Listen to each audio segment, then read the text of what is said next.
Allohga hamd sanolar bo'lsin. Payg'ambarimiz Muhammad sallallohu alayhi vasallamga salovatlar bo'lsin. Assalomu alaykum rahmatullohi va barakatuh. Aziz birodarlar, bir singlimiz murojaat qildi. Bizga bir odam orqali meni topib istab kelibdi. O'ta qattiq sharoitda ekan bu jigarlar olib siroz bo'lib qolibdi. Shunga o'ta qiylanib bizga murojaat qilib yordam so'ragani kelibdi. Sizlardan iltimos, ehsoningizlarda ayamaysizlar degan umiddaman.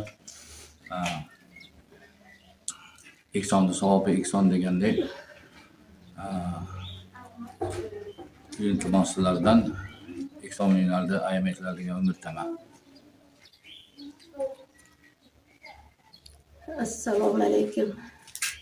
Aziz birodarlar, opalar, akalar.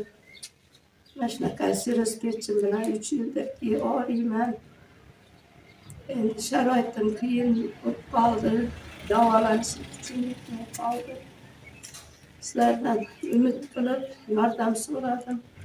Yordaminglarni ayamanglar. Alloh yo'lida hammanglarga yordam berganlarga hammanglarga Alloh rozi bo'lsin. Tan joninglar sog' bo'lsin. Albatta yana iltimos qilaman sizlardan.